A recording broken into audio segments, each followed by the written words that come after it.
ये तो हम सभी जानते हैं कि हनुमान जी को अपनी शक्ति को भूल जाने के श्राप था। इसी कारण जब वानर सेना समुद्र के किनारे खड़ी हो उस पर जाने की योजना बना रही थी तो विभिन्न वानरों ने अपनी अपनी शक्ति के अनुसार समुद्र पार करने की बात की। अंततः ऋक्षराज जाम्बवंत ने हनुमान जी को उत्साहित किया और उन्हें समुद्र पार करने को कहा। जाम्बवंत जी के उत्साहित करने पर हनुमान जी को अपनी पूरी शक्ति का ज्ञान हुआ और उस समय उन्होंने समुद्र पार करने का जो भीषण उद्योग किया उसका बड़ा सुंदर वर्णन वाल्मीकि रामायण के किष्किंधा कांड के 67वें सर्ग में हमें मिलता है। इससे पहले कि हम वीडियो में आगे बढ़े, यदि अभी तक आपने हमारे चैनल धर्म संज्ञान को सब्सक्राइब नहीं किया है तो कृपया सब्सक्राइब कर लें ताकि आने वाली वीडियो का नोटिफिकेशन सबसे पहले आपको मिलता रहे। जब हनुमान जी समुद्र लंघन को तैयार हुए तो उन्होंने अपना विराट स्वरूप धरा।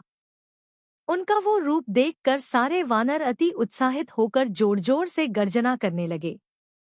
उस समय हनुमान जी ने सभी वानरों को उस प्रकार देखा जैसे भगवान वामन ने अपने विराट स्वरूप में समस्त सृष्टि को देखा था।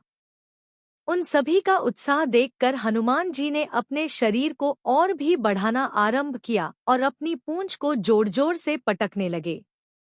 उस समय उनका मुख साक्षात अग्नि की भांति दिख रहा था। फिर महाबली हनुमान सभी वानरों के बीच में खड़े हो गए और उन्होंने कहा, आकाश में विचरने वाले वायुदेव बड़े बलवान हैं और उनकी शक्ति की कोई सीमा नहीं है।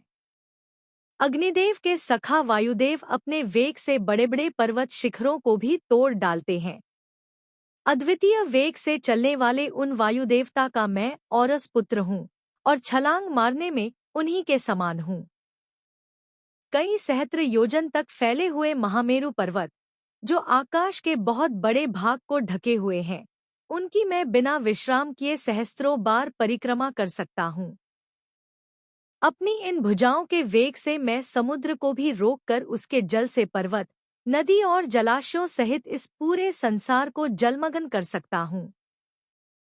वरुण देव का निवास स्थान ये महासागर भी मेरे वेग से विक्षुब्ध हो जाएगा और इसके भीतर रहने वाले प्राणी ऊपर आ जाएंगे। जिन गरुड़ की समस्त पक्षी सेवा करते हैं, यदि वे भी आकाश में उड़ते हों तो मैं हजारों बार उनकी भी परिक्रमा कर सकता हूँ। उद्याचल से चलकर मैं अपने सूर्यदेव को अस्त होने से पहले ही छू सकता हूँ और वहां से पृथ्वी पर वापस आकर यहाँ पैर रखे बिना ही पुनः भयंकर वेग से उनके पास जा सकता हूँ। मैं आकाशचारी समस्त ग्रह नक्षत्र आदि को लांघ कर आगे बढ़ जाने का उत्साह रखता हूँ। मैं चाहूँ तो समुद्रों को सोख लूंगा, पृथ्वी को विदीर्ण कर दूंगा और कूद कूद कर पर्वतों को चूर चूर कर डालूंगा, क्योंकि मैं दूर तक छलांग मारने वाला वानर हूँ। अपने महान वेग से इस महासागर को लांघता हुआ मैं अवश्य ही इसके पार पहुंच जाऊंगा। आज मेरे वेग से वृक्ष और लताएं भी मेरे साथ आकाश में उड़ते जाएंगे। आज समस्त प्राणी मुझे भयंकर वेग से आकाश में ऊपर जाते और नीचे उतारते हुए देखेंगे।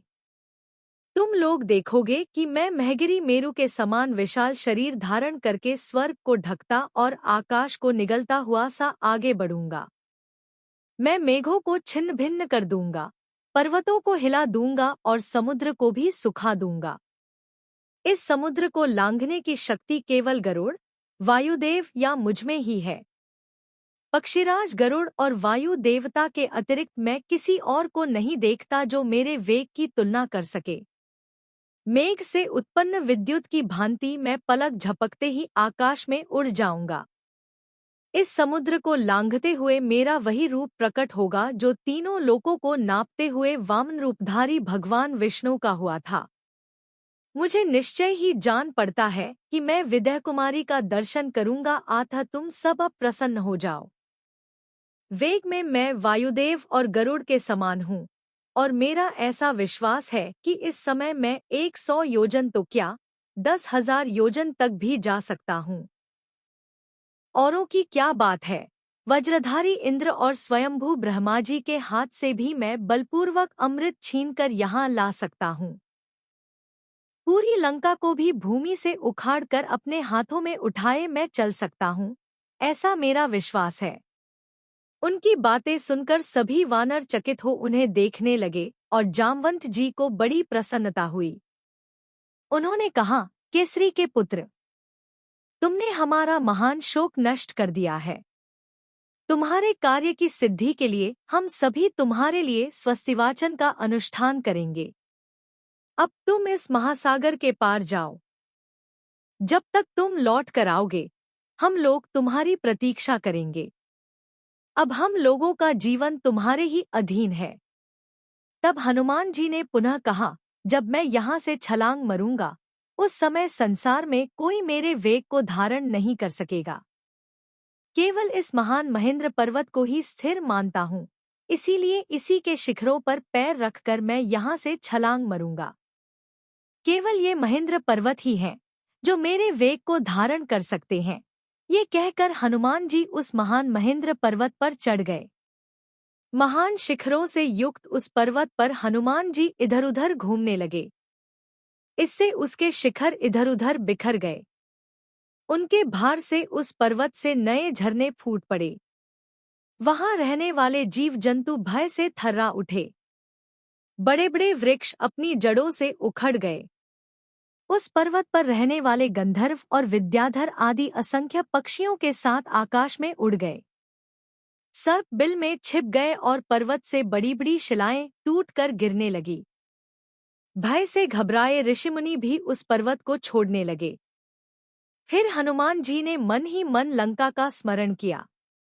उन्होंने सूर्य, इंद्र, पवन और ब्रह्मा को हाथ जोड़कर नमन किया। उन्होंने अपने शरीर को बहुत बढ़ाकर अपनी दोनों भुजाओं और चरणों से उस पर्वत को दबाया। इससे महेंद्र पर्वत सूखे पत्ते की भांति कांप उठा और उसकी विशाल शिलाएं गिरने लगी। उस पर्वत पर रहने वाले महाभयंकर नाग क्रोध में आकर उन शिलाओं को डसने लगे, जिससे वो शिलाएं जलने लगी।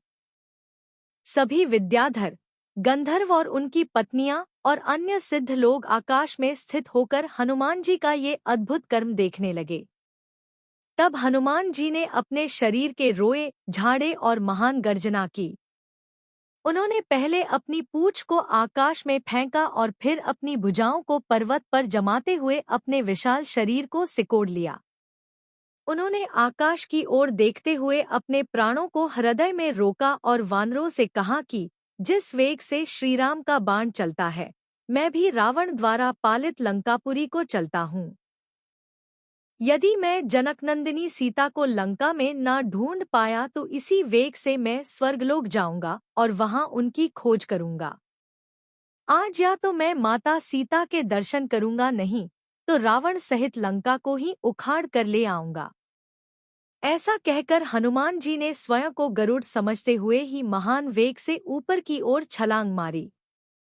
उनका वेग ऐसा था कि महेंद्र पर्वत पृथ्वी में धंस गया और पर्वत के सारे वृक्ष अपनी जड़ों सहित उखड़कर उनके साथ आकाश की ओर उड़ने लगे।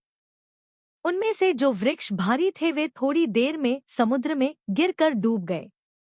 बाकी वृक्ष भी जैसे जैसे हनुमान जी के वेग से मुक्त होते जाते, समुद्र में गिरते जाते थे। महापराक्रमी हनुमान आकाश में उड़ती हुई किसी उल्का की भांति दिखाई देते थे। उस समय उनके उस विशाल शरीर की छाया 10 योजन चौड़ी और 30 योजन लंबी थी। इस प्रकार रामायण में दिए गए इस वर्णन से हम सबको महाबली हनुमान की अपार शक्ति का थोड़ा सा अंदाजा मिलता है। हालांकि जिन्हें स्वयं श्रीराम ने अतुलित बलधाम कहा हो, उनके बल की भला क्या सीमा हो सकती है।